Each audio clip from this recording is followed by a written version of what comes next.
Huwag mo na akong intindihin ate. Okay lang ako. Malaking subo ang ginawa ni Juliet sa beef at agad na nginuya. Pero ate, paano ka nakasigurong may mahal na siyang iba? Pangungulit ni Arya. Ikakasal na siya pag uwi niya. Parang ngongo na aniya at may lamang pagkain ng bibig habang nagsasalita. Nakakagat ni Arya ang ibabang labi at naawa sa pinsan. Mabilis siyang nagsali ng alak sa sariling baso at dinamayan na ang pinsan. Cheers tayo ate. Tama lang nakalimutan mo na nga siya at ang heartless niya. Ipakita mo sa kanya na hindi siya kawalan sa buhay mo. At siya ang nawalan. Nakangising nakipag-toast si Juliet sa pinsan. Love you. Hangad ko ang kaligayahan mo as my younger sister. Mabilis na tumayo si Arya at nilapitan ng pinsan upang yakapin. Gusto niyang ipadama dito na kahit ano pa ang dinadanas nito ngayon ay hindi to nag-iisa. Alalay lang siya sa pag-inom at hindi pwedeng pareho silang malasing. Nang pumatong na ang ulo nito sa lamesa ay napabuntong hininga siya. Mabuti na lang at nasa VIP room sila. Kaya walang ibang nakakakita o walang maistorbong ibang kumakain sa naturang restaurant. Tinatawagan ni Ari ang ama ni Juliet. Alam niya kapag nasa ganitong sitwasyon ay ang Tito Samuel ang dapat tinatawagan. Ayos lang ba siya? Nag-aalalang tanong ni Samuel at nagmamadali ng tumayo upang lumabas ng opisina. Opo tito, nakatulog po siya. Nilapitan ni Ari ang pinsan at naupo sa tabi nito. Inayos niya ang pagkakaupo ng pinsan. Ayaw niya itong mangalay kaya inangat niya ang ulo nito at isinandal sa balikat niya. Papunta na ako dyan. Napangiti si Arya nang wala na ang kausap. Kaiba din ang ama ng pinsan, hindi man lang siya tinanong kung bakit naglasing ang pinsan niya. Para bang alam ka agad nito ang dahilan? Well, alam naman niyang papa's girl ang pinsan niya. Siya naman tinatawag na mama's girl. Makalipas ang 20 minuto ay tumunog ang cellphone niya. Sinagot niya yon na hindi na tinitignan kung sino ang caller. Hey, how are you? May ginawa bang kapatid ko sa'yo? Napangiti siya na makilala ang boses ni Oscar. Hello kuya, masigla niyang sagot dito. Ganoon ang tawag niya sa binata kapag sila lang ang magkausap. Nabalitaan kong nangyari, ayos ka lang ba? Pag-uulit na tanong ni Oscar sa dalaga. Yes, pero ngalay ng balikat ko ngayon. Nangunot ang noon ni Oscar. Why? Where are you? Here at restaurant, nalasing kasing pinsan ko at tulog sa balikat ko. Mukhang not good influence ang pinsan mo tanghaling tapat ay naglalasing. No, she's good. Malungkot lang siya ngayon dahil may mahal ng ibang lalaking napusuan niya ng matagal ng panahon. I see, dapat hindi mo siya hinayaang uminom ng marami. Wala ba kayong kasama dyan na maaring tumulong sa'yo at safe bang lugar na kinaroroonan niyo ngayon? Opo, natawagan ko na rin ang daddy niya. Naawa ko sa pinsan ko dahil almost 4 years na rin niyang mahalang lalaking yon. Sandali natigilan si Oscar at may biglang naalala. Ang mas masakit pa ay ikakasal ng lalaking mahal niya. Dugtong pa ni Arya sa kahuminga ng malalim at nasasaktan din siya para sa pinsan. Sorry to hear that. Mas kailangan ka niya ngayon at huwag mo siyang iwan. Simpatya ni Oscar. Yes, mahal ko si Ate Jules at kung sino man ang lalaking yon ay tsak na magsisisi siya. Baka si mangot na tura ni Arya. Muling natigilan si Oscar pagkarinig sa pangalang binanggit ng dalaga. Anong pangalan niya? Sasagot na sana si Arya sa binata nang biglang bumukas ang pinto. I have to go. Nandito ng daddy ng pinsan ko. Hindi na nagsalita pa si Oscar hanggang sa nawala ng kausap sa kabilang linya. Gabi na sa kinaroroonan niya at hindi siya nakakatulog kapag naisip na tawagan si Arya. Marami kasing bumabagabag sa isipan niya kapag wala na siyang ginagawa. Mariing ipinikit niya ang mga mata bago binuksang muli ang cellphone. Kailangan niyang makapanatag ang isipan kaya naisipan niyang mag-scroll sa social media. Ihatid na rin na muna kita sa inyo. Ani Samuel kay Arya. Huwag na po tito, may dala po akong sasakyan. Okay, salamat at mag-ingat ka sa pag-uwi. Binuhat na niya anak na natutulog dahil sa kalasingan. Kayo rin po tito, salamat. Tumayo na rin siya bago pa makalabas ang tiyuhin sa pinto ay tinawag niya to. Tito, kilala niyo po ba kung sinong mahal ng pinsan ko? Tumango lang si Samuel bago humakbang muli.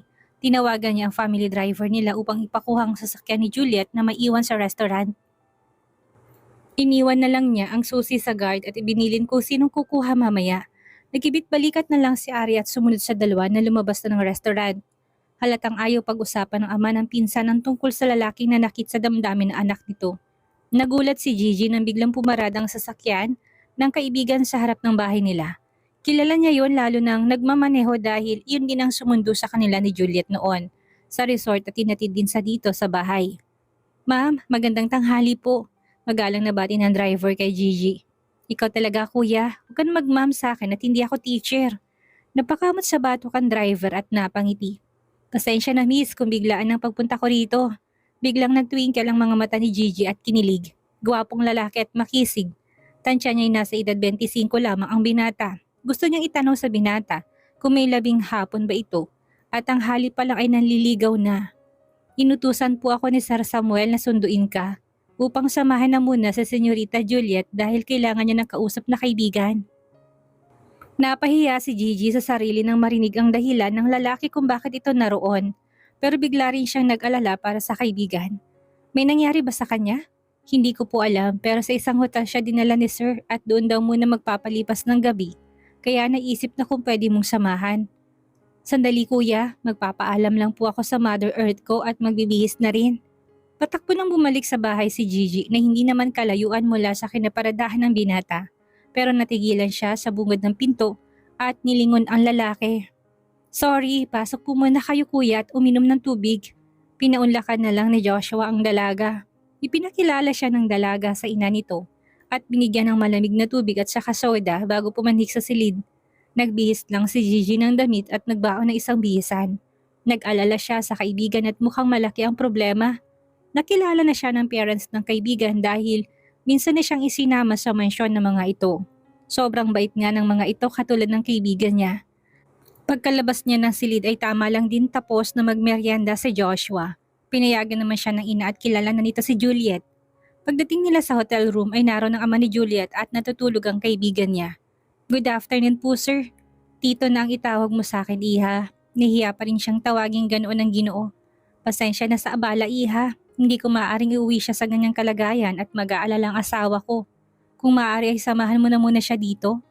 Maraming salamat po sa tiwala para sa anak niyo sir. Ayos lang naman po samahan ko na muna siya dito. Good, hindi ko na mahintay ang pagising niya at may meeting pa akong pupuntahan. Kung may problema itawagan mo ko or si Joshua at nasa kabilang room lang sila magstay. Nakangiting tumango si Gigi. Ang bait talaga ng Ginoo. Maging sa tauhan nito ay napaka-thoughtful.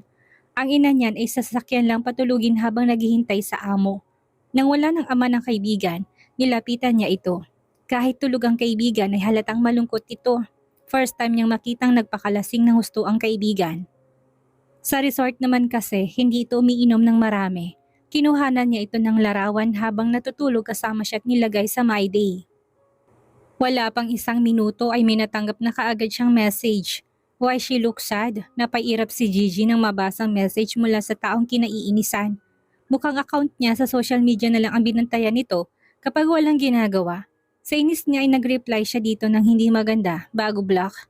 Ayaw na niya magkaroon ng kaugnayan sa lalaki kahit sa chat lamang.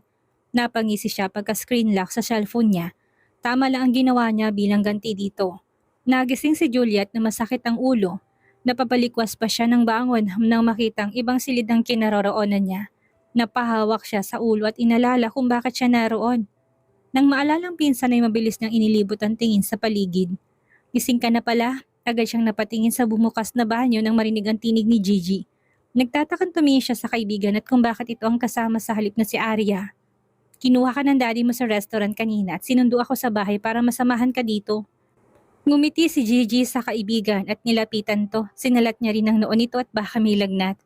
Salamat, anong oras na? Pahintamad niyang humiga muli. 5:00 ng hapon, gusto mo bang sa labas tayo kakain or magpapadeliver na lang tayo dito? Umupo siya sa tabi ng kaibigan na kahiga na. Wala akong ganang kumain, malungkot na ipinikit ni Juliet ang mga mata. Napabuntong hininga si Gigi. Kahit hindi magsalita ang kaibigan ay alam niya ang dahilan ng ikinaganito nito. Si Arya ang kasama nito kanina, kaya malamang si Oscar na naman ang dahilan. Gusto mo bang umuwi na lang? Umiling si Juliet habang nanatiling nakapikit ang mga mata. Kahit hindi pa nakausap ang ama ay alam niya kung bakit sa hotel siya dinala, sa halip na iuwi sa bahay nila. Ayaw ng ama na makita siya sa ganitong itsura ng ina niya. Ibang ugali ng mommy niya. Siguradong aalamin nito kung sinong lalaking napusuan niya at gagantihan kapag nalaman itong ang dahilan. Okay, tara na lang manood ng movie. Napangisi si Gigi habang binubuksan ng television. Nag-search siya ng movie na alam niyang mawala ang lungkot ng kaibigan. Shit, Gigi, wag yan. Sigaw ni Juliet nang marinig ang pinapanood ng kaibigan at mabilis bumangon upang yumakap dito.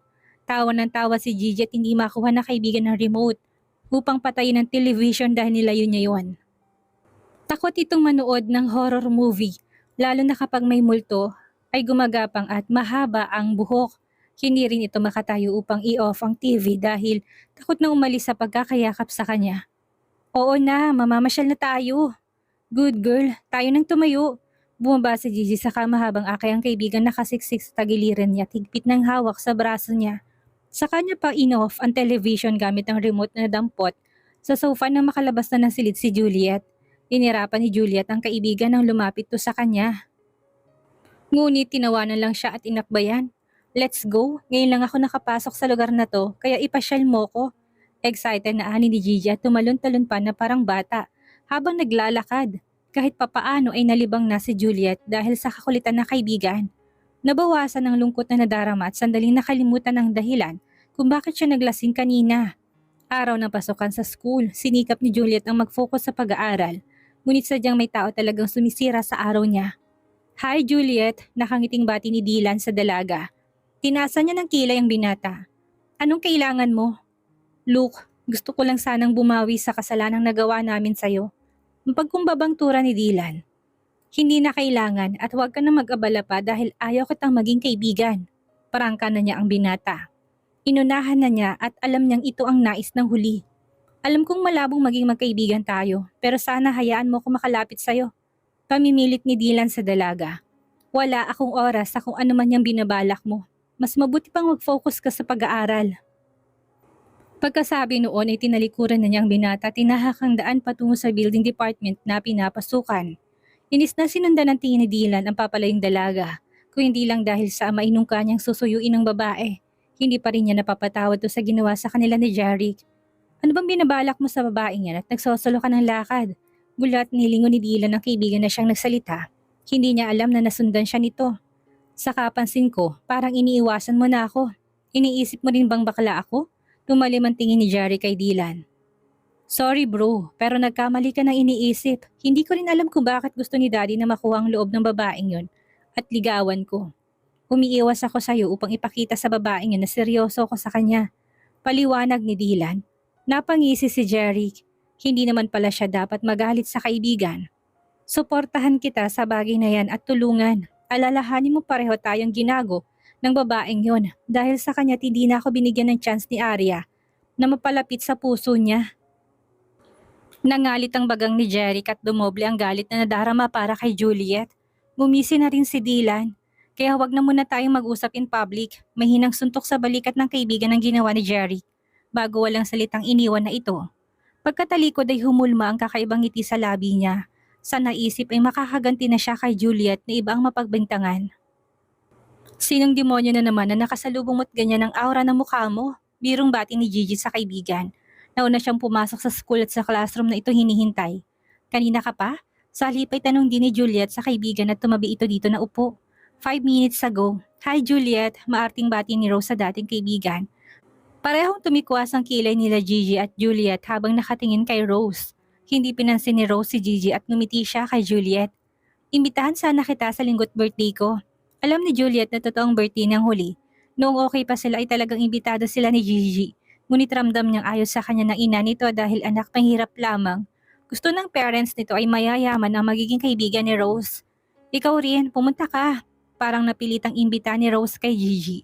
Salamat na lang pero ayaw kong pumunta at mukhang napilitan ka lang na imbitahan ako. Baka bigla pa sumakit ang tiyan ko sa pagkain. Pinigilan ni Juliet ang mapangiti ng mapasimangot si Rose. Kung ayaw mong pumunta, di wag. Huwag mong idami sa'yo si Juliet dahil makikita niya si Oscar na tatawag sa ate ko. Tanga, lalong hindi pupunta ang kaibigan ko dahil hindi na niya gusto ang lalaking yon. Mataray na tugon ni Gigi kay Rose. Wish, I'm not stupid. Napipikong angil ni Rose kay Gigi. Mabilis na tinabig ni Juliet ang kamay ni Rose bago pa nito mahawakan ang buhok ng kaibigan. Then idiot, ayaw paawat ni Gigi sa pang-aasar kay Rose. Naka-move on ng kaibigan ko sa lalaking yan kaya huwag mo na siyang gamitin upang mauto mo si Juliet. Mumurahin pa sana ni Rose si Gigi, ngunit dumating ng professor nila. Parang batang lumabas ang dila ni Gigi upang asarin pang dating kaibigan. Tama na yan at baka makita tayo ni Prof. Saway ni Juliet sa kaibigan, humaba ang nguso ni Gigi at tumalokip-kip sa kinaupuan. Kahit nagkaklase ng professor nila ay ramdam niyang panay sulyap sa kanya ni Rose at ang talim ng tingin sa kanya. Oras ng lunch break ay nakatanggap ng bulaklak si Juliet mula sa delivery man. Ayaw niya sanang tanggapin iyon ngunit inagaw na ni Gigi at ito ang humawak sa bouquet. From Dylan, bulong na pagbasa ni Gigi sa nakasulat sa maliit na card. What is this? Mabilis na kinuha ni Juliet ang maliit na card na hawak ni Gigi. Nang mabasa ang nakasaad sa naturang kapirasong papel, pumalatak siya. Buong akala pa naman niya ay nagbago na si Dylan. Shit, Jules!